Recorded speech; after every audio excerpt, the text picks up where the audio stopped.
ओरै फैलाय एसे आयशा नैबेनो आंनि जोनोमगिरि गुबै जागोन दे फिसा जिउ गोलाव जाथों नोंसोर सानैजों जिरायथ'दो आं दसे खामानि मावो अब्ला गुबुन सिख्लाखौसो फसायबावदों नामा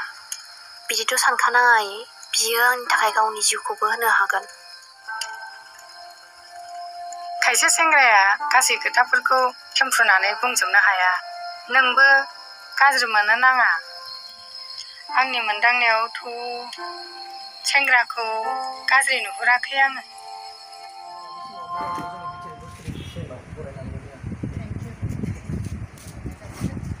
गिबियावनो खुलुमगोबाय जे नोंथांमोननि गेजेरावहाय आं बर'नि सावथुन मुलुगाव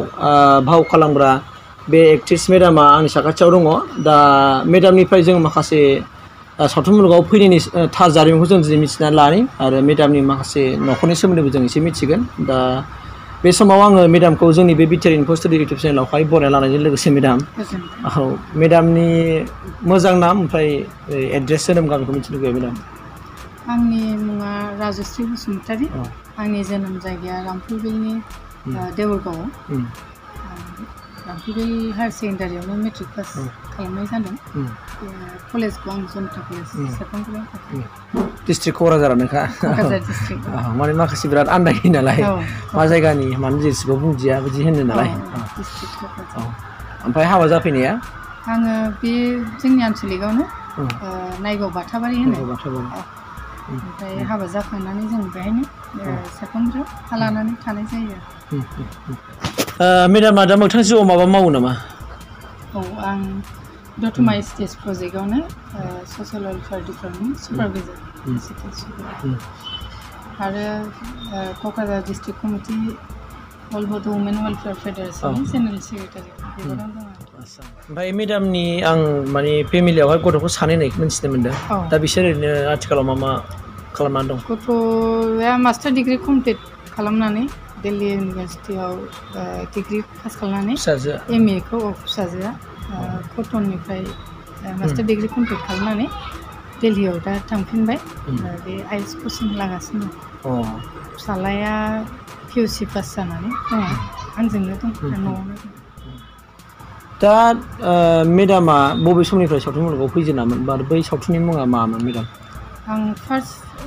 जेला मेट्रिक पास जानानै कलेजाव हाबजेनो हायार सेकेन्डारि फरायबाय थानाय समाव लाउदङानि आमाइ गफिमोनहा गावसोर कमिटिनि जानानै जोंनि न'खराव फैनानै गार्जेनजों रायज्लायफैदो आरो जे नोंथांनि गथ'खौ जों मोनसे फिल्म बड' फिल्म दिहुननो नागिरदों बेवहाय माखासे रल दङ बेहाय एक्ट्रेसनि भाव दङ बेहाय नांगौमोन हगारोबा गाहाम जागोन होननानै ओमफ्राय न'खरनिफ्राय हगार हरनाय जादों 1992 बेनि उनाव नेक्स्टआवहाय जुलि फिल्मखौ लाखांनानै आं नेक्स्ट 1993 आव गसाइगावनि प्रडिउसारनि मुङा श्री महेन्द्र ब्रह्म प्रडाक्सना इन्दिरा फिल्म प्रडाक्सन बिथांमोनहाबो मोनसे बड' फिल्म दिहुनदों आसा बे आसा फिल्मावबो आंखौ लांफैनाय जादों बे आसायावहाय मेडामनि रलाबो माबाखा नामा आङो बेवहाय हिर'नि बिनानाव जादों हिर'आ थारक नार्जारि ओमफ्राय आंजों एक्ट्रेस लोगो सासे दङ बे दिप्ति मयि मुसाहारि आरो हिर' सासे बावा जाहैबाय राजा ब्रह्म आरो आं दा बै आसानि मेन माने हिर' बे एक्ट्रेस लाग्राया मेडाम बे दंना गैला दा ओरैनो मिथिना मा जायगायाव गैलायो थारक नार्जारिया कसुगावनि एक्ट्रेसा बेलगुरि जोनोम गामिया बेलगुरिमोन बेना बियो दा हाबा जाना क'क्राझाराव दङ ओमफ्राय बिनिफ्राय जुलियाव फैबाय आसायाव फैबाय बिनिफ्राय थामथि जेनाखि सावथुन बियो आसायाबो जोंहा रुंसारि जालांनाय आदा कनिन्द्र बड'सानिमोन बिनि उनाव नेक्स्ट कनिन्द्र बड'सानिनो सतबांसायाव एसे रल लानाय जादों बिमानि रल लादों बिनि उनाव जोंनिनो रामफलबिलनि जायख्लं फिल्म प्रडाक्सननि आन्दाराव गोजोन संसार नागिरनानै आरो आदा अशोक दैमारिनि दिहुननाय बारहुंखा बेनि उनाव आंनि बिनानाव आरबि फिल्म प्रडाक्सन रिया ब्रह्मनि बेवहाय अननायावबो दङ नामा माबा फोरमायस'हायै गोसो ओमफ्राय अननाय गोथार आरो बावैसो सान उनाव रिलिज जानो गोनां स्टेप बेबो आरबि फिल्म प्रडाक्सननि बेयावबो बिमानि रल लादों माबायावबो शर्ट मुभियावबो फैबायदों नामा मेडामा शर्ट मुभियाव आं गाखाखैना आं नैबेखौ एसे मिथिनो लुगैदों बे मेडामना अननाय बे आबरियानि दिहुननाय बे अननायावहाय मेडामनि रला आं अननायाव हिर'नि बिमा जादों एक्टरनि बिमामोन ना बेनिफ्राय दा जेनेबा सिटिंआव सोलिबाय थानाय बिदि दंना गैया सोलिबाय थानायथ' जोबखांबाय बियो दा ओंखारनोसो लादों स्टेप बेयो 3 आगस्टआव रिलिज जासिगोन ना जायगायाव खिन्थाना होनो हागोन बा रिलिज खालामगोन बेखौ जोंनिनो रामफलबिलाव थानाय रुपनाथ ब्रह्म मेम'रियेल फिल्डआव बेहाय दिहुननाय जासिगोन आरो रिलिज खालामनाय जासिगोन होनबा मेडामा बे इसेबां माने बुरजा सावथुनावहाय माने फाव खालामनायनि मेडामनि साबसिन नों सावथुनाव जेनेबा एक्टिं खालामनानै रल खालामनानै साबसिन मोनसिननाय आरोना बबे सिनेमाखौ नों साबसिन जासिननाय बायदि मोनदों बै समावथ' सिख्लासा उन्दै जाहैबाय एसेबां एक्सपिरियेन्सबो गैयामोन थेवबो कालसारखौ उन्दैनिफ्राय एसे मोजां मोनो इन्टारेस्ट दं हिसाबै बेयावबो माने फार्स्ट टाइमबाबो खुब मोजां मोनदों आरो जोंखौ खुब आदर खालामनाय जादों बिराद अननाय होदों जोंनो थानाय जानाय गासिबो सुबिदाखौ होनाय जादों जेनेबा टेकनिकेल लाइनाव एसेबां एडभान्स नङामोन बै समाव अब्लाबो जाखिनि एरेन्जमेन्ट बेजोंनो जों मोजाङै शुटिंखौ लानो हादोंमोन मोजां मोनदों आरो फार्स्ट टाइमावबो आसा जुलि मोननैयावबो जुलि आसा मोननैयावबो बेनि उनाव दानिथ' गोदान मुगानि जे माने आदब खायदाजों दिहुननाय बेयावबो लानानै मोजां मोनदों आरो गोदो माने मेकआप सेकआप एसेबां गैयामोन गावनि सायाव आरो गावनि जेसेबां गाव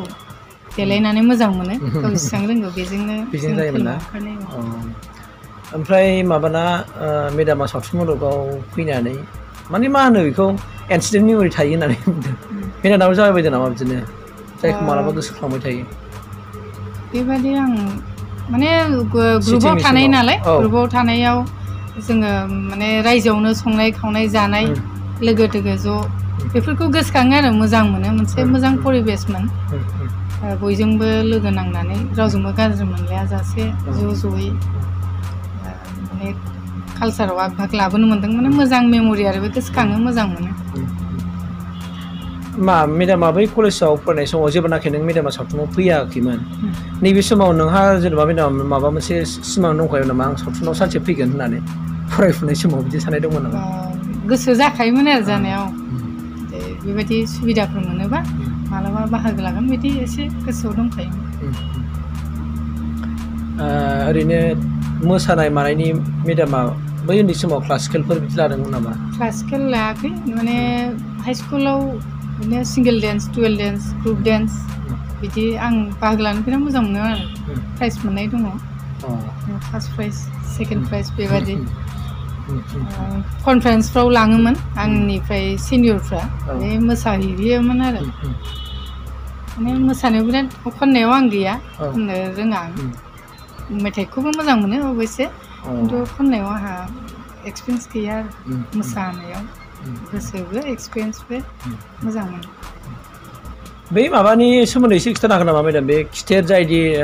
3 मा होनदोंमोनलाय सेप्तेम्बराव ना 3 सेप्तेम्बराव रिलिज जानो गोनां बे खिथेर सावथुननि शुटिं प्लेसफोरखौ एसे खिन्थानो हागोन नामा अबा जोंनि आसामनि बाहेराबो दस्रा स्टेटफ्राव दं नामा बा कान्ट्रि दस्रा कान्ट्रियाव लाबाय बायदि नामा मेथाइखौ गोजान गोजानाव लानाय जायो दस्रा कान्ट्रियावबो बेखौ निस्सय एबारनियावबो लादों आं बाहागो लाफानो मोनाखै ओमफ्राय बे एक्सनफोराव गुबुन माबानि बलिउडनि जिखिनि एक्सन मा होनो बेखौ डिरेक्टर बिसोरखौ लाबोनाय जादों फाइटफोराव बेहाय बिसोरनि बिथांमोननि हेल्प लादों आरो खुब मोजां जागोन होमबा आथिखालाव दिनैसिम मेडामा बे सावथुन मुलुगावहाय माने रल एक्टिं खालामै फैनानै दा माबायदि जिउआव नों गावखौ गोजोननाय लानो हायो दा दिनैनि थारिखसिमावहाय आरो माने प्राउड फिल खालामो आरो आंबो सासे गावनि हारिनि माने कालचार सिबिनायाव जे आंबो एसे उन्दै समनिफ्रायनो बाहागो लाबोदों आरो दासिमबो लागासिनो दं मोजां मोनो आरो बयखौबो खावलायनो सानो कि बयबो माने गावनि पार्सनेल लाइफआव जेखियानो मावनानै साख्रि बाख्रि मावा मानो एसे गावनि जिबननि मोनसेबाबो एसे अंशखौ जाहाथे गावनि हारिनि थाखाय मोजां खामानियाव बाहायनो हायो आं रायजो राजाखौ बेखौनो खावलायगोन माने आरो जोंनि बर' सावथुनखौ गुबुन हारियाथ' नायनायानो जाया फ्राय जोंनि बर' हारिनि बे दिहुननो लानाय सावथुनखौ फोथांनानै लाखिनो थाखाय जोंनि बयनिबो हारिनि माने रायजो राजाफ्रा बोजबनानै लानांगोन माने थुलुंगा होनांगोन मदद होनांगोन बेखौ आं खावलायगोन आरो जाहाथे जों गोजौनिफ्राय गोजौ फारसे लांनो हायो नैबे मेसेजखौ एसे होनो हागोन नामा मेडामा सावथुननि गेजेरजोंहाय माबा मोनसे समाजाव मेसेज होयो होननानै बुंदों सावथुनखौ ओरैनो बानाया होननानै बुङो आरो समाजाव निस्सय माबा मोनसे सोलोंथाइ होयो होनना बुङो आरोखि ओमफ्राय बे आयदानि सायावहाय एसे बुंनो हागोन नामा कि जायफोरनाखि दा सर्ट मुभि बानायो बिसोरनि सायाव एसे साजेसन होनो हागोन नामा मेडाम माबायदि सर्ट मुभि खालामोबा समाजाव न'खरनि गासैबो सुबुंफ्रा नायजानाय बिमा बिफा ज' थानानै नायजानाय बेफोरबायदि भिडिअ आरो लोगोसे बिनि गेजेरजों माबा मोनसे सोलोंनो हानाय बिनि सायाव एसे साजेसन होगोन नामा मेडाम बेनो आरो बयबो गावबागाव लाइनजों खामानिखौ मावो दा जाय जेरै हागौ ओरै गावबा गाव रोंगौथिजों माने लाइफआव माबा मोनसे खालामनानै थांनानै थानांगोन आवगायलांनांगोन बेयाव माने गाव गावनि रोंगौथिजों आवगायगासिनो दं जोंनि लाइमोनफ्रा आरो बे बिथिंखौ आवगायलांबाय थानाय जोंनो समाजनि जों माने गावजों लोगोसे गावखौ नायनायजों लोगोसे जोंनि समाजनि थाखाय माबा मोनसे मावनो ओंखारदों नालाय समाजाव जेनेबा जोंनि समाज बेरेखा खामानिफोर मालाबा जाफ्लेबाय थायो बे समाज बेरेखा खामानिफोराव माबा मोनसे मेसेज होलांनो हानाय मरेल होनो हानाय जाहाथे बेफोरखौ लानानै दिहुनलांबाय थायो आरो गाव गावनि बर' हारिनि कालचार ट्रेडिसनेल जिफोर दंबोयो सोलिबोबाय थानाय बेखौ जाहाथे गोजोरै लाखिलांबाय थानो हायो बे फारसेबो नोजोर होनांगोन गाननाय जोमनाय राव हारिमु गासिबो